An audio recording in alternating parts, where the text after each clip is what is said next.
ನಮಸ್ಕಾರ. ಎಲ್ಲರಿಗೂ ಶರಣಾರ್ಥಿಗಳು.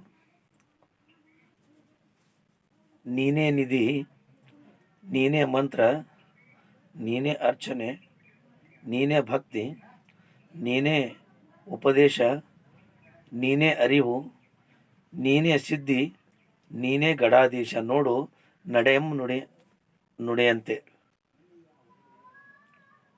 ಇದೇ ರೀತಿ ಇದು ಕೊಂಡಗುಳಿ ಕೇಶಿರಾಜರ ಕಂದ ಪದ್ಯ 53. ಅದೇ ರೀತಿ ಇನ್ನೊಂದು ಕಂದ ಪದ್ಯ ಏನಪ್ಪ ಅಂತಂದರೆ, ನೀನೇ ಗುರು, ನೀನೇ ತಂದೆಯು, ನೀನೇ ಅಣದ, ನೀನೇ ಸುಲಭ, ನೀನೇ ಜನನಿ, ನೀನೇ ಜಗದಂಗಳ, ನೀನೇ ಸಖ, ನೀನೇ ಸಹಾಯ, ನೀನಲ್ಲದೆ ಪೆರತನ್ ಅರಿಯದಾಶ್ರಿತ ಸುಲಭ ಎಂಬ 6ನೇ ವಿಕ್ರಮಾದಿತ್ಯನ ಕಾಲದ ಮಹಾದಂಡನಾಯಕ ಶರಣ ಭಕ್ತಿ ಭಂಡಾರಿ ಕೊಂಡಗೂಳಿ ಕೇಶಿರಾಜರ ಜೀವನ ಚರಿತ್ರೆಯ ಕುರಿತು ನಾನು ಸ್ವಲ್ಪ ಮಟ್ಟಿಗೆ ತಮ್ಮನ್ನು ಪರಿಚಯಿಸಲು ಈ ವಿಡಿಯೋದ ಮುಖಾಂತರ ಇಷ್ಟಪಡುತ್ತೇನೆ. ಕೊಂಡಗೂಳಿ ಗ್ರಾಮವು ಕರ್ನಾಟಕ ರಾಜ್ಯದ ಕಲಬುರಗಿ ಜಿಲ್ಲೆಯ ಜೇವರ್ಗಿ, ಈಗ ಯಡ್ರಾಮಿ ತಾಲೂಕಿನಲ್ಲಿದೆ. ಚರಿತ್ರೆಯಲ್ಲಿ ಕೇಶಿರಾಜ ಕರ್ನಾಟಕದ ಮೊದಲು ವೀರಶೈವ ಕವಿ ಎನಿಸಿಕೊಂಡಿದ್ದಾನೆ. ಬಹುಮುಖ ಖ್ಯಾತಿಗೆ ಪಾತ್ರನಾದ ಕನ್ನಡಿಗ ಕವಿ ಕೊಂಡಗೂಳಿ ಕೇಶಿರಾಜ.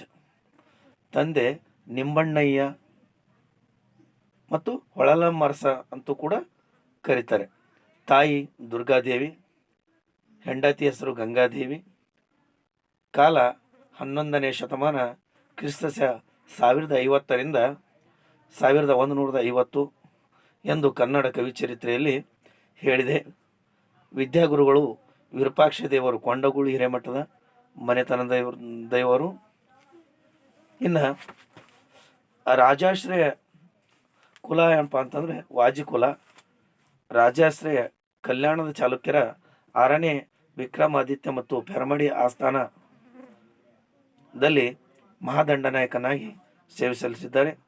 ಅವರ ಕಂದ ಪದ್ಯಗಳ ಅಂಕಿತ ನಾಮ ಓಂ ನಮಃ ಶಿವಾಯ. ಮನೆದೇವರು ಸೋಮೇಶ್ವರರು, ಜೇವರ್ಗಿ ಈಗಿನ ಯಡ್ರಾಮಿ ತಾಲೂಕಿನ ಕೊಂಡಗೂಳಿಯ ಸೋಮನಾಥ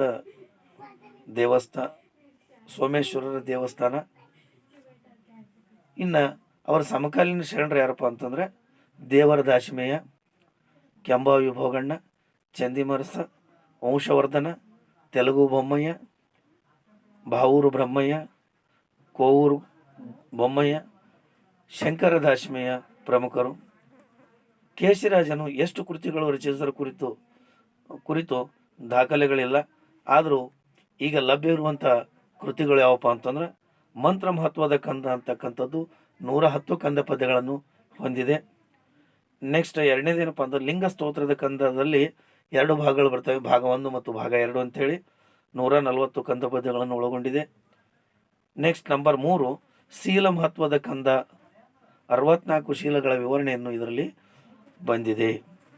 ಅದೇ ರೀತಿ ಕೇಶಿರಾಜ ನೆಕ್ಸ್ಟ್ 4ನೇದೇನಪ್ಪ ಅಂತಂದ್ರೆ ಕೇಶಿರಾಜ ದಂಡನಾಯಕರ ಕಂದ 105 ಕಂದ ಪದ್ಯ. ನೆಕ್ಸ್ಟ್ 5ನೇದೇನಪ್ಪ ಅಂದ್ರೆ ಅಳಲಾಷ್ಟಕ, ಇಲ್ಲಿ 9 ಕಂದ ಪದ್ಯಗಳನ್ನು ಒಳಗೊಂಡಿದೆ. ಇನ್ನು 6ನೇದೇನಪ್ಪ ಅಂತಂದ್ರೆ ನವರತ್ನಮಾಲ ಅಂತ 9 ಕಂದ ಪದ್ಯಗಳನ್ನು ಒಳಗೊಂಡಿದೆ. ಒಟ್ಟು 500ಕ್ಕಿಂತ ಹೆಚ್ಚು ಕಂದ ಪದ್ಯಗಳಿವೆ. ಅವರ ಒಂದು ಶಿವಾನುಭವ ಗೋಷ್ಠಿ ಯಾವ ರೀತಿ ಇತ್ತಪ್ಪ ಅಂತಕ್ಕಂಥದ್ದು ಒಂದು ಸಾಧನೆ ಏನಪ್ಪ ಅಂತಂದ್ರೆ 7 ದಿನಗಳ ಕಾಲ ಅಖಂಡ ಶಿವಾರ್ಚನೆಯನ್ನು ಕೈಗೊಂಡು ರಾಜ ವಿಕ್ರಮಾದಿತ್ಯನನ್ನು ಚಕಿತಗೊಳಿಸಿದವರಾಗಿದ್ದಾರೆ. ಪೆರಮಡಿ ರಾಜನ ಆಹ್ವಾನವನ್ನು ತಿರಸ್ಕರಿಸಿ ಸ್ವಾಭಿಮಾನಿಯಾದ ಕೇಶಿರಾಜ ಸ್ವಗ್ರಾಮವಾದ ಕೊಂಡಗೂಳಿಗೆ ತೆರಳುವಾಗ ಮಾರ್ಗ ಮಧ್ಯದಲ್ಲಿ ಭೀಮಾ ನದಿ ತೀರದ ಪ್ರಕೃತಿ ಸೌಂದರ್ಯಕ್ಕೆ ಮನಸೋತು ಅಲ್ಲಿ ಪತ್ನಿ ಸಮೇತ ಶಿವಪೂಜೆಯಲ್ಲಿ ತೊಡಗಿರಲು ಗರುಡ ಪಕ್ಷಿಯೊಂದು ಲಿಂಗಕ್ಕೆ ಕೆಂಪು ದಾಸವಾಳ ಹೂ ಹಾಕಿದ್ದನ್ನು ನೋಡಿ ಅದು ಮೋಸದ ತುಂಡು ಎಂದು ಭಾವಿಸಿ ಇಷ್ಟಲಿಂಗ ಸಮೇತ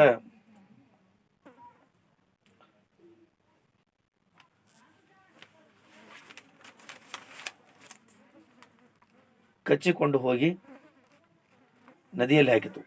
ಇದರಿಂದ ದುಗುಡಗೊಂಡ ಕೇಶಿರಾಜ ತನ್ನ ಇಷ್ಟಲಿಂಗವನ್ನು ಕುರಿತು ಭಕ್ತಿಯಿಂದ ಪ್ರಾರ್ಥಿಸಲು ಅದು ಭೀಮಾ ನದಿಯಿಂದ ಬಂದು ಇವನ ಅಂಗೈಯಲ್ಲಿ ಕುಳಿತುಕೊಂಡಿತ್ತು ಎಂದು ಪ್ರತೀತಿ ಇದೆ. ಇನ್ನು ಶಿಕಾರಿಪುರದ ಶಾಸನಗಳ ಆದಂಥ 119 ಮತ್ತು 123ನೇ ಶಾಸನ, ಕೇಶಿರಾಜದ ಹುಟ್ಟಿದ ಸ್ಥಳ ಸಿಂದಗಿ ಪಟ್ಟಣದಿಂದ ಆಗ್ನೇಯ ದಿಕ್ಕಿಗೆ ಸಗರನಾಡಿನಲ್ಲಿ, ಸಿಂದಗಿ ಗ್ರಾಮದಿಂದ ಆಗ್ನೇಯ ದಿಕ್ಕಿಗೆ ಸಗರನಾಡಿನ ಕೊಂಡಗೂಳಿ 10 ಮೈಲಿ ದೂರದಲ್ಲಿರುವ ಕೊಂಡಗೂಳಿ ಎಂದು ದಾಖಲಾಗಿದೆ. ಇವರ ತಂದೆಯ ಹೆಸರು ಹೊಳಲನಮರಸ, ತಾಯಿ ದುರ್ಗಾದೇವಿ ಹಾಗೂ ಈತನ ಹೆಂಡತಿ ಹೆಸರು ಗಂಗಾದೇವಿ ಎಂದು ಈ ಶಿಕಾರಿಪುರ ಶಾಸನದಲ್ಲಿ ದಾಖಲಾಗಿದೆ.